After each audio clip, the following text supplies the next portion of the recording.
Hi friends, welcome back to our YouTube channel El Pacific Online Salon Academy।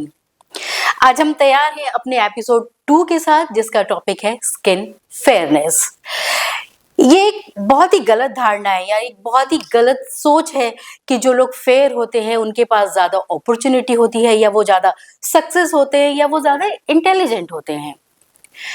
ऐसा क्यों होता है कि एक ही फैमिली के कुछ लोग फेयर होते हैं, उनकी स्किन लाइट होती है, और कुछ लोगों की नहीं होती, या कुछ लोग डार्क स्किन के होते हैं एक ही फैमिली में? ऐसा क्यों?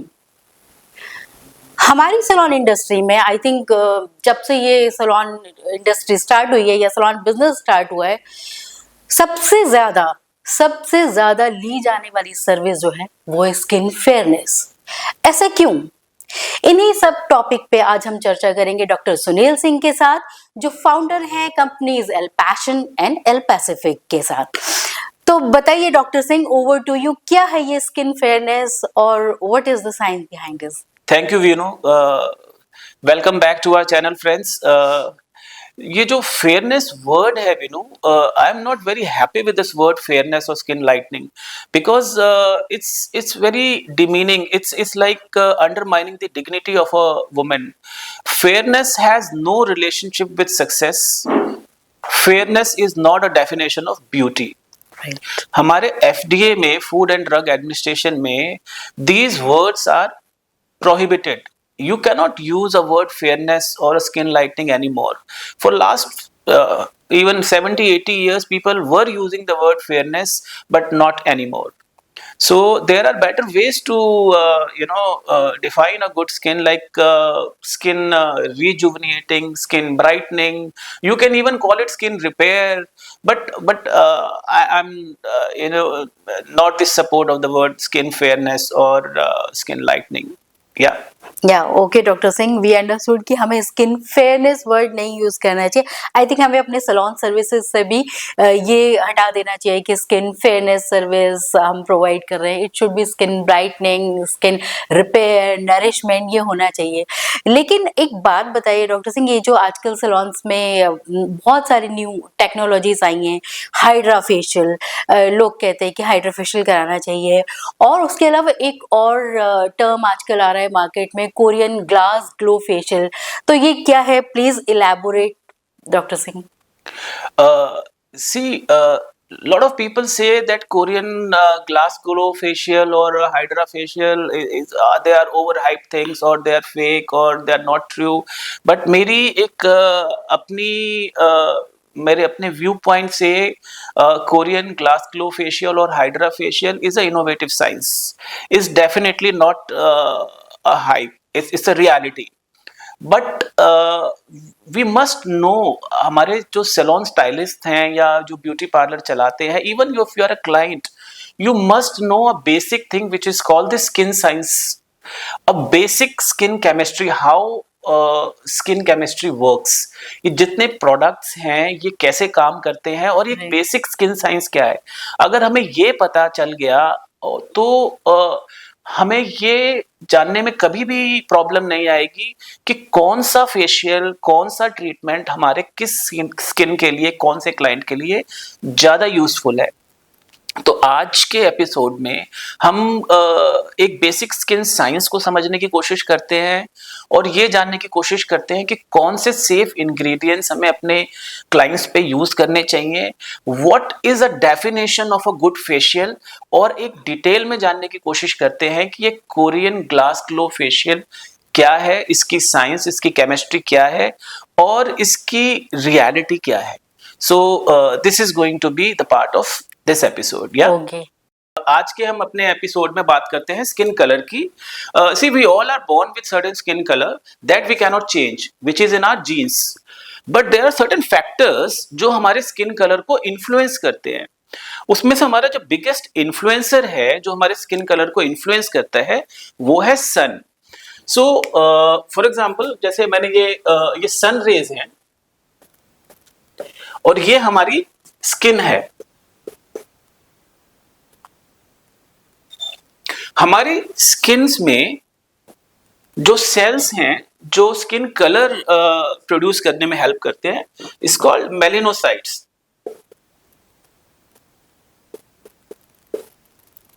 और स्किन में हमारे पास एंजाइम है मेलानोसाइट्स पे विच इज कॉल्ड टायरोसिनेज। ये एंजाइम हमारे स्किन सेल्स में होता है टायरोसिनेज, और हमारे स्किन में एक अमीनो एसिड होता है विच इज कॉल्ड टायरोसिन। अब इसका क्या कनेक्शन है? जब ये सन रेज हमारे स्किन के ऊपर सन रेज का इफेक्ट होता है तो ये टायरोसिनेज एक्टिवेट हो जाता है, ये एंजाइम एक्टिवेट हो जाता है और ये इस टायरोसिन को फर्दर एक्टिवेट करता है। इस tyrosine which is an amino acid.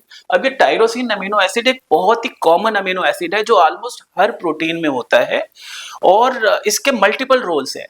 ये हमारे ब्रेन को डोपामिन भी देता है, प्लस ये हमारे मेलानिन प्रोडक्शन में, melanin basically the pigment which determines our skin colour, ये मेलानिन प्रोडक्शन को इन्फ्लुएंस करता है।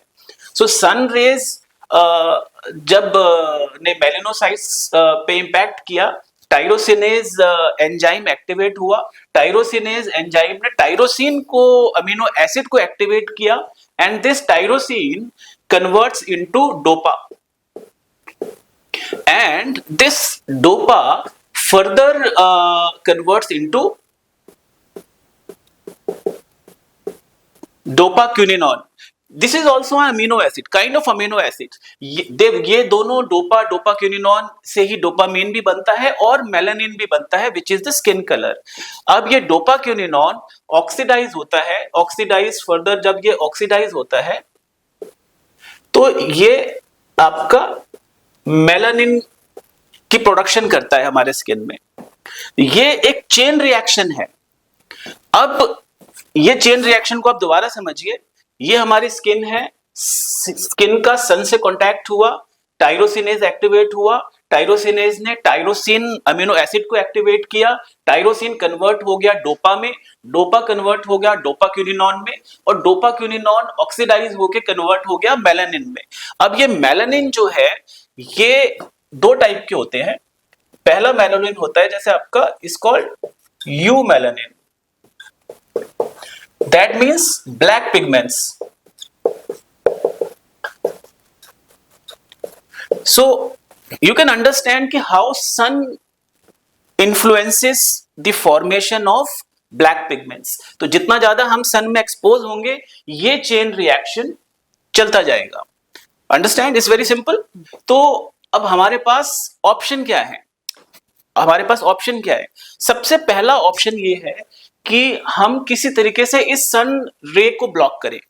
The first option is to block the sun rays। उसको कैसे ब्लॉक कर सकते हैं? अगर हम घर में रहते हैं, सन का एक्सपोजर नहीं होता, या जो पोर्शन सन से एक्सपोज नहीं होता वो पोर्शन हमेशा लाइट रहता है, और जो पोर्शन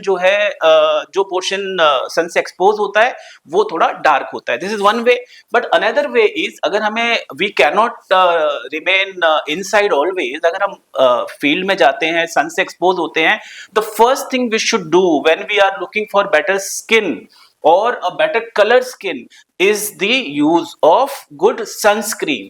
तो ऑप्शन वन है, option one is sun blocker और सनस्क्रीन। ऑप्शन टू क्या है? ऑप्शन टू है कि किसी टाइप से अगर हम इस टायरोसिन को एक्टिवेट करने से इसकी स्पीड स्लो कर दे, किसी तरीके से, जैसे सन ने अगर हमें टायरोसिनेज को एक्टिवेट किया है तो टायरोसिन में कन्वर्ट ना हो, उस प्रोसेस को बोलते हैं, that is option two. This is called tyrosinase inhibitors.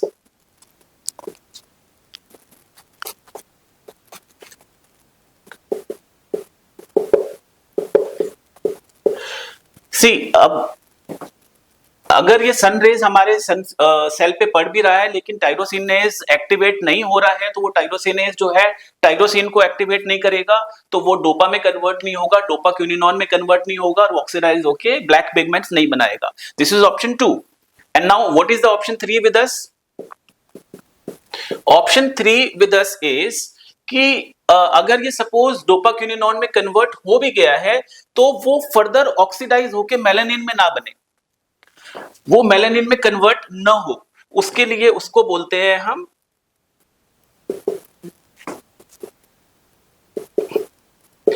Melanin inhibitors. कि इस पूरे प्रोसेस को हम 3 स्टेज पे स्लो डाउन कर सकते हैं। स्टेज 1 जब आपकी सन रेस को या ब्लॉक कर दीजिए, स्टेज 2 आप टायरोसिनेज एक्टिविटी को स्लो डाउन कर दीजिए या ब्लॉक कर दीजिए, स्टेज 3 है जब आप इसका ऑक्सीडेशन स्लो डाउन कर दीजिए। ये हमारे ये हमारी एक्चुअल स्किन साइंस है। और मार्केट में बिलीव में जितने भी प्रोडक्ट्स हैं, अगर आपके पास 100 आउट ऑफ 100 स्किन प्रोडक्ट्स इधर ये 3 ऑप्शन में काम करते हैं। या तो आपके पास आपको सनस्क्रीन मिलेंगे, या आपको टायरोसिनेज इनहिबिटर्स मिलेंगे, या आपको मेलानिन इनहिबिटर्स मिलेंगे, जो इनको आप एक तरीके से आप एंटीऑक्सीडेंट्स भी बोल सकते हैं। बिकॉज डोपाक्विनोन का ऑक्सीडेशन को जो स्लो डाउन करेगा तो वो एंटीऑक्सीडेंट ही करेगा। तो इन 3 के कॉम्बिनेशन से आपके सारे जितने भी तरीके के स्किन प्रोडक्ट्स हैं वो इन तीनों की केमिस्ट्री से बने हैं। अब हमें ये जानना चाहिए कि कौन सा प्रोडक्ट किस केमिस्ट्री पे काम करता है और इन तीनों में उसका क्या रोल है। अब सबसे पहले हमने ऑप्शन 1 तो डिस्कस कर लिया कि ठीक है, ऑप्शन 1 में हमारे पास हो गया कि हम अच्छा सनस्क्रीन यूज करें। सनस्क्रीन एक बहुत ही इंपॉर्टेंट चैप्टर है जिसको हम थोड़ा डिटेल में जानने की कोशिश करेंगे, और जो सबसे कम स्टडी होता है, जो सबसे कम जिसको वैल्यू दी जाती है। जो कोरियन स्किन साइन का मेन सीक्रेट है वो सनस्क्रीन ही है, which is the secret number 1 of Korean skin science. वो हम अभी डिटेल में डिस्कस करेंगे। अब ऑप्शन 2 को डिस्कस करते हैं। जैसे हम टायरोसिनेज इनहिबिटर्स, ये क्या होते हैं? एक कंपाउंड होता है जिसका नाम होता है हाइड्रोक्विनोन। हाइड्रोक्विनोन पिछले 70-80 इयर्स, ऑलमोस्ट 100 इयर्स में से ऑलमोस्ट जितने भी पिगमेंटेशन ट्रीटमेंट होते थे, डीपिगमेंटेशन ट्रीटमेंट होते थे, उसमें हाइड्रोक्विनोन का बहुत ज्यादा यूज होता था। हाइड्रोक्विनोन क्या काम करता है? वो हमारे जो स्किन में से ये जो मेलिनोसाइट्स की जो फॉर्मेशन को ही कम कर देता है, नंबर ऑफ स्किन सेल जो मेलिनोसाइट्स को ही डिक्रीज कर देता है। तो जब ये मेलिनोसाइट्स ही कम हो जाएंगे तो डेफिनेटली जो है number of cells which will convert into tyrosine और डोपा और मेलानिन सिंथेसिस, वो प्रोसेस ही रूट लेवल पे ही स्लो डाउन हो जाएगा। तो hydroquinone was the number 1 tyrosinase inhibitor जिसने रूल किया मार्केट को ऑलमोस्ट 70-80 इयर्स से। But it's basically for last few years it is banned in not only in India, across the globe because of its various side effects. Hydroquinone is not a very safe ingredient to be used on skin. It is इसका first तो इसका एक reason ये है कि ये बहुत ही uneven skin tone देता है। ये फेयर स्किन पे बहुत अच्छा काम करता है। जो ऑलरेडी लोग फेयर हैं और वो हाइड्रोक्विनोन का यूज करते हैं तो उनकी स्किन और बेटर होती है। बट अगर वो जो डार्क कलर स्किन वाले लोग हाइड्रोक्विनोन यूज करते हैं तो उनकी स्किन और डार्क हो जाती है, किसी पोर्शन में लाइट हो जाती है, किसी पोर्शन में डार्क हो जाती है। अनइवन स्किन टोन होने की वजह से दे it doesn't good feeling, plus जो स्किन एजिंग भी बहुत फास्ट हो जाती है। तो फूड एंड ड्रग एडमिनिस्ट्रेशन ने रेगुलेट कर दिया कि हाइड्रोक्विनोन को आप यूज नहीं करेंगे। तो हाइड्रोक्विनोन को अगर आप यूज नहीं करेंगे तो आपके पास क्या ऑप्शन है? अब आपके पास जो उसका इमीडिएट ऑल्टरनेट है वो है आर्बुटिन। आर्बुटिन बेसिकली इसका इन्वेंशन हुआ था जापान में, और जो बेसिकली प्लांट डेरिवेटिव है जो आपका पोमीग्रेनेट से या जितने भी ब्लैकबेरीज और जितने भी बेरीज होते हैं उनसे निकलता है ये। और arbutin basically a direct 1-to-1 replacement of hydroquinone जो हमारी जो टायरोसिनेज एक्टिविटी को स्लो डाउन कर देता है। तो it's a number one ingredient when you talk about skin fairness. ये दो टाइप का होता है, एक अल्फा आर्बुटिन होता है और एक बीटा आर्बुटिन होता है। अल्फा आर्बुटिन आपका थोड़ा एक्सपेंसिव है, उसी का little inferior version is called beta arbutin. और जितने भी आपको डी टैन क्रीम्स मिलेंगी, जितने भी आपको डी टैन प्रोडक्ट्स मिलेंगे, उसमें नंबर वन इंग्रेडिएंट आपको अल्फा आर्बुटिन मिलेगा, which is a direct replacement of hydroquinone. जो क्या काम करता है, वो हमारे टायरोसिनेज एक्टिविटी को स्लो डाउन करता है। अब नंबर 2 जो ऑप्शन है हमारे पास में, वो है कोजिक एसिड। अब कोजिक एसिड का एक अच्छी बहुत इंटरेस्टिंग स्टोरी है। कोजिक एसिड का आविष्कार भी जापान में हुआ था। जितने भी मेजर स्किन इन्वेंशन हुए हैं आज तक, वो या तो जापान में हुए हैं या कोरिया में हुए हैं, इवन यूएस में भी नहीं हुए हैं। तो कोजिक एसिड का भी जो इन्वेंशन है वहां हुआ था, जापान में हुआ था, और फंगस डेरिवेटिव है ये। उन्होंने फंगस से कोजिक एसिड को ड्राइव किया, जो कि दो काम करता है। वो टायरोसिनेज इनहिबिटर के अलावा वो एंटीऑक्सीडेंट भी है। मतलब वो ऑप्शन 2 और ऑप्शन 3 दोनों काम करता है, which is your kojic acid.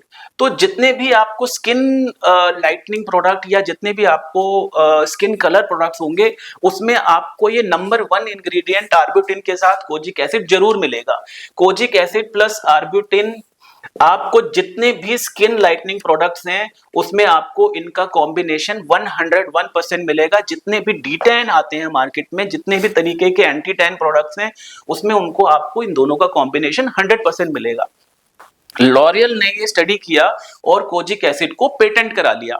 अब जब कोजिक एसिड मार्केट में आया, तो कोजिक एसिड ने मार्केट के अंदर वो भी एक रेवोल्यूशन ले आया स्किन साइंस में, कि उससे बेटर लाइटनिंग प्रोडक्ट कोई नहीं था, बिकॉज वो आपका टायरोसिनेज को भी इनहिबिट कर रहा है और वो आपका मेलानिन एंटीऑक्सीडेंट का भी काम कर रहा है, वो मेलानिन की फॉर्मेशन को भी स्लो डाउन कर रहा है।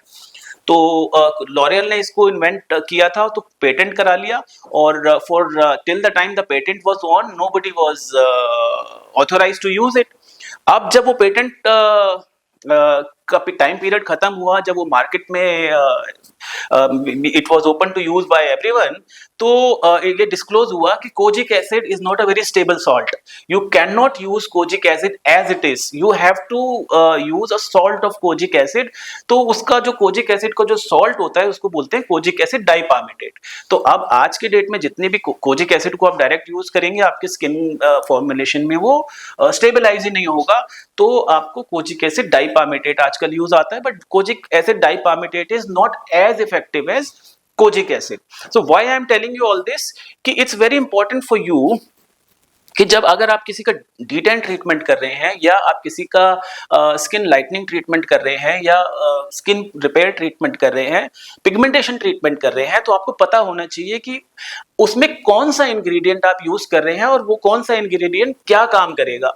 Because I will tell you later कि ये जो मार्केट में जितने भी लीडिंग प्लेयर्स हैं, उन्होंने एक मोनोपोलिस्टिक मार्केट बनाया हुआ है, जिससे कि they will not let you know कि वो उस स्किन जो प्रोडक्ट है उसकी एक्चुअल केमिस्ट्री क्या है।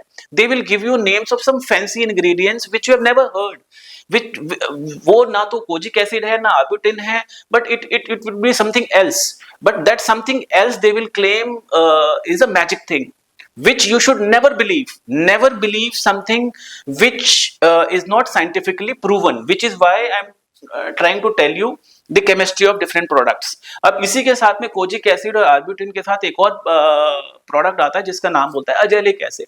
वो भी एक टायरोसिनेज इनहिबिट करता है, और इनके कंपैरिजन में वो एक इंफीरियर प्रोडक्ट है, but in combination with kojic acid and arbutin, if you add azelaic acid, then it becomes a wonderful skin combination. तो हमने बात कर ली ऑप्शन 1 की और ऑप्शन 2 की। अब जो मेन इंपॉर्टेंट आ जाता है ऑप्शन 3, कि अब आपको डोपाक्विनोन की फॉर्मेशन हो रही है, बट हमें किसी तरीके से मेलानिन की सिंथेसिस को रोकना है। मतलब हमें जो ब्लैक पिगमेंट है, ये ब्लैक पिगमेंट की फॉर्मेशन को रोकना है। तो हमें क्या करना चाहिए, हमें बहुत अच्छी क्वालिटी के एंटीऑक्सीडेंट यूज करने चाहिए। बेस्ट क्वालिटी के एंटीऑक्सीडेंट्स कौन से हैं? सी, जब से स्किन साइंस इन्वेंट हुई है तब से आज तक जो नंबर वन इंग्रेडिएंट है, जो हमारे जब नंबर वन एंटीऑक्सीडेंट है वो है विटामिन सी। विटामिन सी से बेटर कोई एंटीऑक्सीडेंट आज तक इन्वेंट नहीं हुआ है। बट विटामिन सी की सबसे मेजर प्रॉब्लम ये है कि vitamin C is very very difficult ingredient to stabilise. Vitamin C को अगर आप ओरिजिनल फॉर्म में यूज करते हैं अपनी फॉर्मुलेशन में, अपने प्रोडक्ट में, तो इट कन्वर्ट्स, वो स्टेबल नहीं होगा, ब्राउन हो जाएगा। जैसे एप्पल होता है, एप्पल को अगर विटामिन सी होता है एप्पल में, the moment you cut the Apple and you keep this in the air, after few minutes वो ब्राउन हो जाता है। सिमिलरली जो आपके स्किन प्रोडक्ट में अगर आप रियल फॉर्म में, एक्चुअल फॉर्म में विटामिन सी यूज करते हैं which is L ascorbic acid, तो आपका प्रोडक्ट स्टेबलाइज नहीं होता। तो साइंस ने डेवलप किया कि इस विटामिन सी को हम स्टेबलाइज कैसे करें। तो अब विटामिन सी को स्टेबलाइज करने के लिए there is a thing called ferulic acid. अब फेरुलिक एसिड को अगर आप विटामिन सी के साथ कंबाइन करें तो विटामिन सी एक लार्ज एक्सटेंट तक स्टेबलाइज हो जाता है। तो अगर आप देखेंगे कि जितने भी वर्ल्ड की leading, market leading number one जो डर्मेटोलॉजी में कंपनीज हैं, जो उनका मेन प्रोडक्ट है which will be the combination of vitamin C with ferulic acid, it is a wonderful combination जो हमारे लिए नंबर वन एंटीऑक्सीडेंट का काम करता है और हमारी मेलेनिन सिंथेसिस को स्लो डाउन करता है और ब्लैक पिगमेंट को बनने की जो उसकी स्पीड है उसको स्लो डाउन करता है। बट फिर भी अगर ये कॉम्बिनेशन के अलावा what are the other options? The other options are, vitamin C के कुछ अलग डेरिवेटिव भी होते हैं, जैसे मैग्नीशियम एस्कॉर्बिल फॉस्फेट, इसको आप MAP भी बोलते हैं। अगर आप जितने भी अपने स्किन इंग्रेडिएंट में देखेंगे, मैग्नीशियम एस्कॉर्बिल फॉस्फेट या सोडियम एस्कॉर्बिल फॉस्फेट, ये दो प्रोडक्ट हैं जो एक्चुअल में ये विटामिन सी हैं, बट इनका आपने इसको पामेटेट जो है सॉल्ट इसका कन्वर्ट किया हुआ है, तो जिससे इनकी जो स्ट्रेंथ है, पोटेंसी है, वो थोड़ी कम हो जाती है। बट एक्चुअल में ये 60-70% डिलीवरी करते हैं जो विटामिन सी डिलीवर करता है। तो आपको एंटी टैन D10 प्रोडक्ट में जो चीपर वर्जन है उनके, उसमें आपको मैग्नीशियम एस्कॉर्बिल फॉस्फेट और सोडियम एस्कॉर्बिल फॉस्फेट भी मिलता है। तो फिर एक और इन्वेंशन हुई इसमें कि हम विटामिन सी को किसी और फॉर्म में लंबे समय तक कैसे स्टेबलाइज करके रख सकते हैं। तो एक और चीज का जो इन्वेंशन हुआ विच is called ethyl ascorbic acid. अब आप जितने स्किन सीरम्स देखते हैं, जो टॉप ग्रेड सीरम्स हैं, उसमें आपको ये नंबर वन इंग्रेडिएंट मिलेगा, ethyl ascorbic acid. Ethyl ascorbic acid is the most stabilised form of vitamin C. तो अभी हमने ये जाना कि option 1 is a blockage of sun, option 2 is tyrosinase inhibitors, जिसमें हमने kojic acid, arbutin, azelaic acid, जो हाइड्रोक्विनोन को हम ऑलरेडी रूल आउट कर चुके हैं। और नंबर 3 है एंटीऑक्सीडेंट्स। एंटीऑक्सीडेंट्स में हमने देखा कि vitamin C is the best antioxidant, but उसको स्टेबलाइज करने के लिए we use ferulic acid, and there are other alternatives like magnesium ascorbyl phosphate, sodium ascorbyl phosphate and ethyl ascorbic phosphate। तो ये हमारे हो गए जो बेस्ट इंग्रेडिएंट। अगर आप कभी जो अपने क्लाइंट्स पे आपको यूज करना है, तो आपको देखना है क्या उन प्रोडक्ट्स में इस केमिस्ट्री पे वो काम कर रहे हैं। अगर इस केमिस्ट्री पे काम कर रहे हैं तो डेफिनेटली आपको वो प्रोडक्ट यूज करना चाहिए। And none of these products will be out of your range. ये ऐसा कोई भी प्रोडक्ट नहीं है जो एक्सॉर्बिटेंट प्राइस पे है, जो अनअफोर्डेबल है। This is affordable and real science. तो यू मस्ट नो कि ये केमिस्ट्री है और ऐसे ये काम करता है। अब एक ऑप्शन 4 भी है। ये ऑप्शन 4 जो मैंने आपको बताया था, लास्ट में डिस्कस करेंगे। ये एक बार एक छोटी सी स्टोरी है।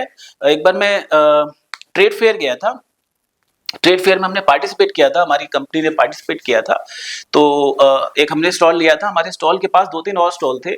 एक जो सबसे ज़्यादा भीड़ लगी थी, वो लगी थी एक इंडियन आयुर्वेदिक कंपनी है 800 करोड़ की और काफ़ी पुरानी कंपनी है। They were offering 1+1 scheme on the skin fairness और वहाँ मेला लगा हुआ था। मतलब टूट के लोग पढ़ रहे थे, लोग मतलब इट वाज लाइक कि इट इज़ फ्री, इतनी मतलब वहाँ भीड़ लगी थी। उसी काउंटर के थोड़ा और आगे जाके एक जापानीज काउंटर था। वो जापानीज काउंटर में there people some sitting and there was nobody, कोई भी नहीं था, बिल्कुल एम्प्टी, एकदम खाली बैठे थे। और उन्होंने आगे एक बोर्ड लगाया हुआ था और it was on skin lightening पे ही था वो। तो क्यूरोसिटी में like I was passing and then I discussed with them. तो I got to know, it's a very old story, 10-12 साल पुरानी बात है। I got to know कि in Japan the product which worldwide is used on hair, they use it on skin. It's the amino acid called cysteine. हम cysteine amino acid को सबसे ज्यादा क्या सिस्टीन आता है तो हमारे दिमाग में ख्याल आता है कि cysteine is amino acid of keratin, is the main amino acid of keratin which is used on hair, but they use cysteine serum on skin. So when I had a detailed discussion, I got to know from them that cysteine is more potent and more is a equivalent or a better antioxidant than vitamin C. So जो cysteine है जो वो एक बहुत ही high grade आपका antioxidant है। और दूसरा उसका सिस्टीन का रोल क्या है? सिस्टीन का रोल ये है कि जब आपका ये मेलानिन जो है यू मेलानिन में कन्वर्ट होता है ब्लैक पिगमेंट में, तो डोपाक्विनोन आपकी स्किन से पूछता है कि आपकी स्किन में सिस्टीन कितना है। Cysteine is also an amino acid. Dopaquinone normally looks for a cysteine amino acid in our skin. अगर हमारी स्किन में सिस्टीन है तो वो मेलानिन को यू मेलानिन नहीं बनाता, वो सिस्टीन को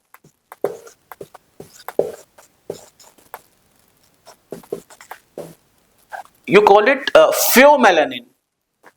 अब फ्योमेलानिन क्या होता है? ये होता है पिंक पिगमेंट्स।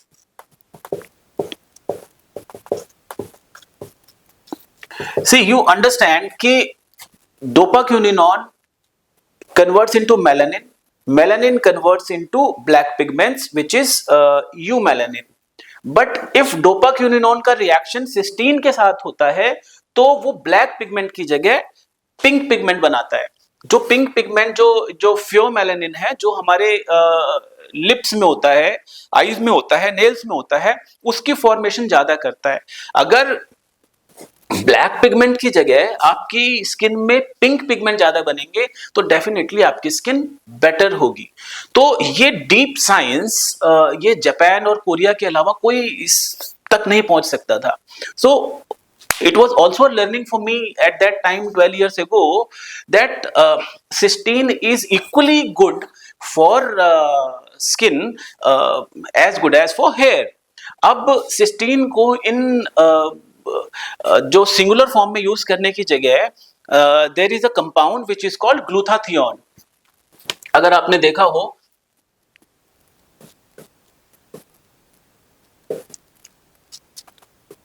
अब ये glutathione basically a combination of 3 amino acids which is glutamic acid. अब जब भी थायो आ जाता है ना बीच में, that means it has got cysteine and glycine.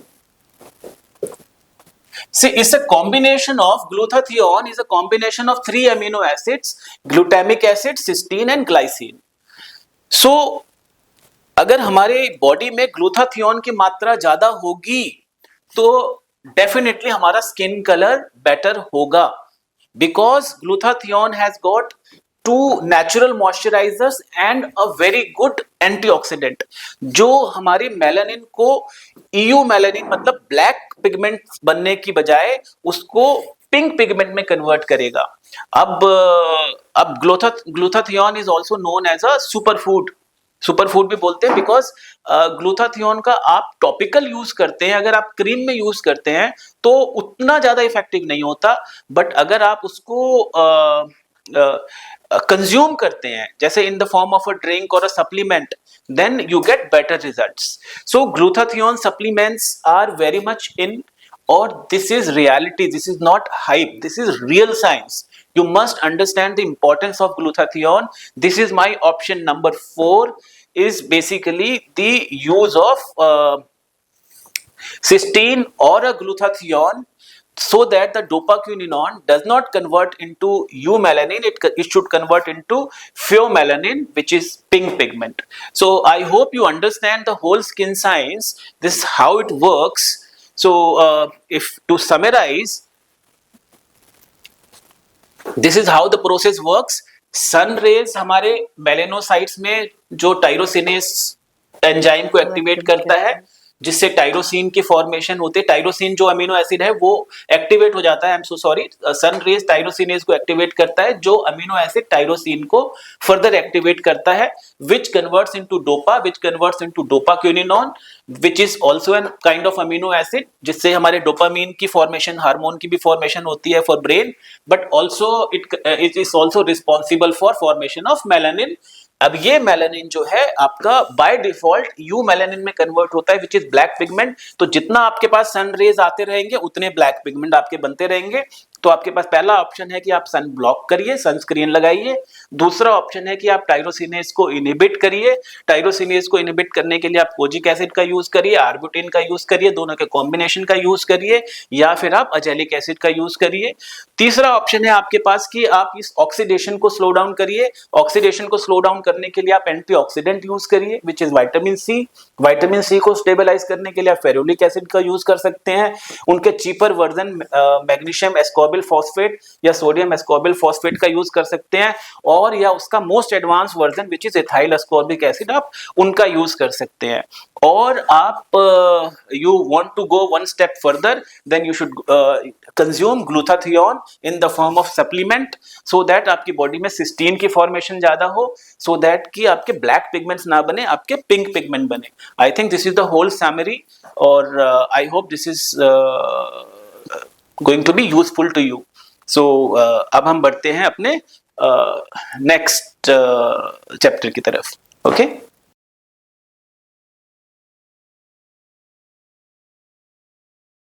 तो we should use sunscreen to prevent ourselves from sunburn, and also so SPF 50